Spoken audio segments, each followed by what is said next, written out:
Good morning everybody.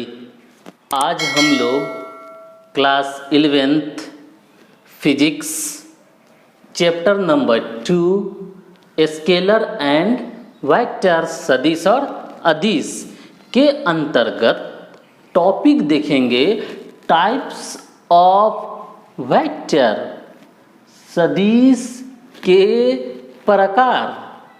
सदिश हम लोग जानते हैं, नहीं जानते हैं तो आप वीडियो जाकर देखें what is vector and scalar. सदिश वैसा राशि जिसमें दिशा और परिमाण मैग्नीट्यूड एंड डायरेक्शन दोनों हो, वो सदिश यानी वेक्टर राशि कहलाता है। आज हम लोग देखेंगे इसका टाइप्स अर्थात प्रकार के वेक्टर कितने प्रकार का होता है, कौन कौन होता है। सीरियल नंबर 1 में हम लोग देखते हैं इक्वल वेक्टर। फर्स्ट का नाम रखा जाए इक्वल वेक्टर, हिंदी इसका होगा सदिश। कौन सा सदिश? समान सदिश। समान सदिश। देखिए, वैसा दो या दो से अधिक सदिश जिसके मैग्नीट्यूड और डायरेक्शन दोनों समान हो, मतलब दोनों एक ही तरफ जा रहा हो और सेम मैग्नीट्यूड से, परिमाण से। अगर पिक्टोरियली उसको डिनोट कीजिएगा तो कुछ ऐसा होगा, जैसे माना कि ये वेक्टर ए है, वेक्टर ए है और दूसरा एक वेक्टर बी है, ये है वेक्टर बी है, तो दोनों समान है या नहीं। तो उसके लिए हम लोग देखेंगे, देखिए सेम दिशा में जा रहा है और दोनों का लंबाई भी मैग्नीट्यूड भी सेम है, इसीलिए यह दोनों समान वेक्टर है। दो से ज़्यादा भी हो सकता है, ए बी सी भी 3 गो हो सकता है। क्या लगा हुआ? तो वैसा दो या दो से अधिक सदिश जिसका परिमाण और दिशा दोनों समान हो, उसे हम लोग इक्वल वेक्टर कहते हैं। जैसे ये आपके सामने में है, अगर यही एक वेक्टर ऐसे जाता और दूसरा ऐसे जाता तो क्या ये इक्वल है? हाँ, अभी भी है। ये सी और डी रहता तो दोनों का डायरेक्शन तो सेम है, लंबाई भी सेम है। हाँ, यही अगर ऐसा होता एक और एक ऐसा होता तो क्या ये इक्वल है? No, answer is no, since the direction of A and B are not same, दोनों का दिशा सेम नहीं है। तो ये नहीं था। हाँ, अगर इस यही हो जाता, जस्ट अपोजिट होता तो नहीं, तो भी नहीं है। एक चीज तो मैग्नीट्यूड तो बराबर है लेकिन दिशा बराबर नहीं है। चलिए, ये है अपना इक्वल वेक्टर। नेक्स्ट हम लोग देखते हैं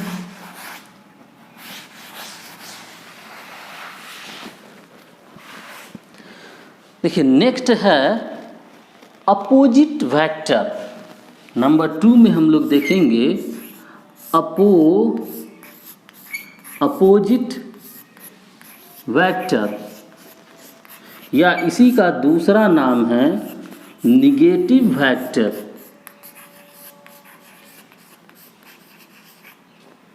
ठीक है, हिंदी होगा विपरीत सदिश या ऋणात्मक सदिश।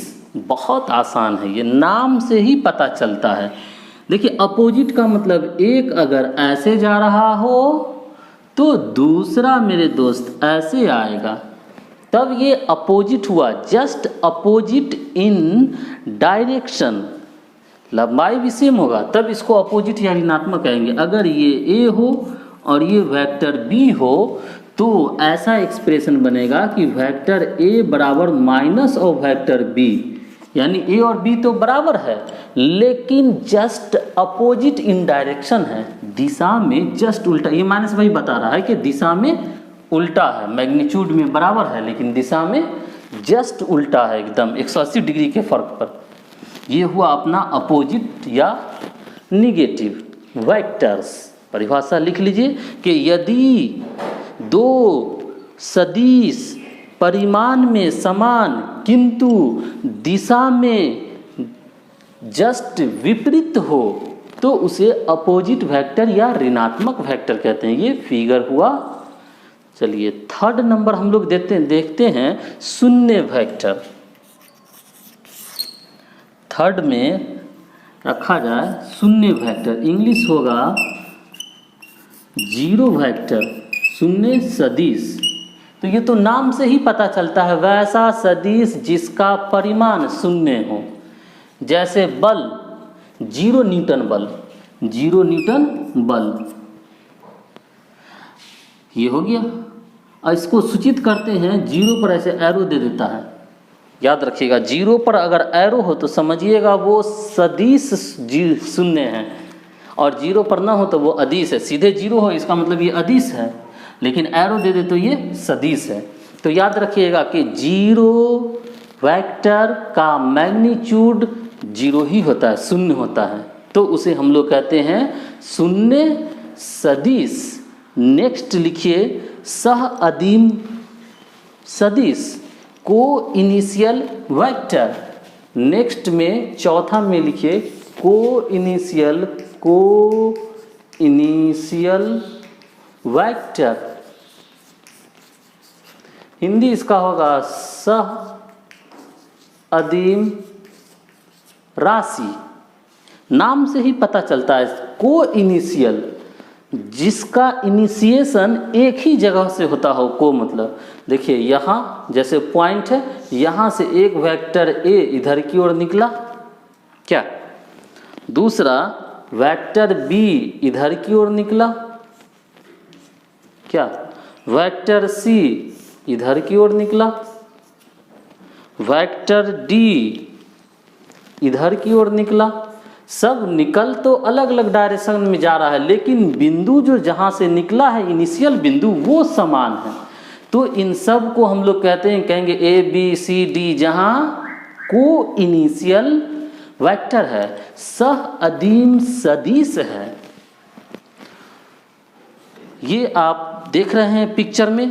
नेक्स्ट हम लोग देखेंगे फिफ्थ नंबर में। फिफ्थ नंबर में मात्रक सदिश, यूनिट वेक्टर। नाम से ही पता चलता है, यूनिट मतलब हाँ 1 एक, और वेक्टर मतलब तो जान ही रहे हैं। तो अगर इसका परिभाषा लिखना हो तो इसका परिभाषा हो जाएगा वैसा सदिश जिसका मैग्नीट्यूड निकाला जाए तो एक आवे या एक हो, उसे मात्रक सदिश कहते हैं। वैसा सदिश जिसका मैग्नीट्यूड एक हो,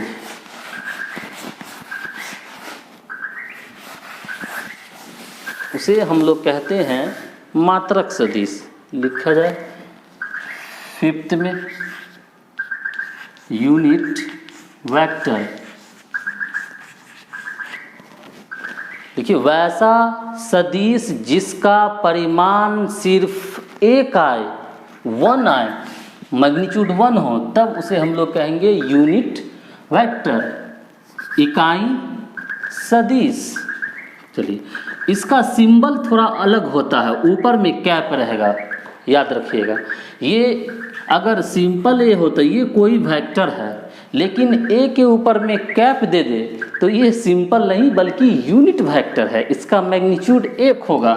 अगर बी के ऊपर कैप दे दे तो समझिए कि ये यूनिट वेक्टर है, इसका मैग्नीट्यूड 1 होगा, एंड सो ऑन, इसी प्रकार से होगा। कभी कभी क्या होता है कि जैसे ये वाला वेक्टर है, ये मात्रक नहीं है, तो कहेगा इसको मात्रक सदिश बनाइए, यूनिट वेक्टर में कन्वर्ट कीजिए। तो बहुत आसान है, फार्मूला इसके लिए यूज होता है। अगर इसको कन्वर्ट कीजिएगा तो हो जाएगा unit vector A equal to जो वेक्टर है वो अपॉन इसी का मैग्नीट्यूड। वो अब मैग्नीट्यूड वाले वीडियो में जाके देख लेंगे मैग्नीट्यूड कैसे निकलता है। ये अगर रहे तब तो इसका मैग्नीट्यूड 1 होगा, और अगर न रहे तो कहेगा कि बनाइए। तो बनाने का सूत्र है कि यूनिट वेक्टर ए बराबर जो वेक्टर है वो बटे उसी का मैग्नीट्यूड, ये इसी का मैग्नीट्यूड है। नेक्स्ट देखिए 6 में समकोणिक, छठा में देखिए समकोणिक, या इसी को कहता है रेक्टेंगुलर भी, समकोणिक या रेक्टेंगुलर समकोणिक सदिश। एक्चुअल में ये समकोणिक क्या होता है, वो अक्ष के अनुसार जो होता है उसी को कहते हैं। जैसे देखिए यहाँ पे ये माना x अक्ष है, ये y अक्ष है और ये z अक्ष है। तो x को हम लोग i से सूचित करते हैं वेक्टर में, y को j से सूचित करते हैं हम लोग वेक्टर में, और z को k से सूचित करते हैं। याद रखिएगा, x अक्ष को i से सूचित करते हैं, y अक्ष को j से सूचित करते हैं और z अक्ष को k से सूचित करते हैं, और ये यूनिट हुआ करता है, एक होता है इसका मान। यही कारण है कि इस पर कैप है। i वेक्टर का भी मान एक, j वेक्टर का भी मान एक और k वेक्टर का मान भी एक, सो डैट कैप है सब पर। अब हम लोग नेक्स्ट देखते हैं 7 नंबर, समतलीय सदिश, वैसा सदिश जो एक ही तल में स्थित हो। बहुत सारा होता है, कोप्लेनर इसका इंग्लिश होता है, कोप्लेनर। वेक्टर ए है और डायरेक्शन और दिशा लंबाई चौड़ाई से मतलब नहीं। वेक्टर ए और वेक्टर बी अगर दोनों सेम प्लेन पर हो, सेम प्लेन पर, तो ये कोप्लेनर होगा, नहीं तो नहीं होगा। एक ही तल, समतलीय होता है। जैसे इस बोर्ड पर ये और ये है, जबकि एक बाहर हम बना दे बोर्ड से बाहर, तो वो तल चेंज हो जाएगा उसका, इसीलिए वो समतलीय नहीं होगा।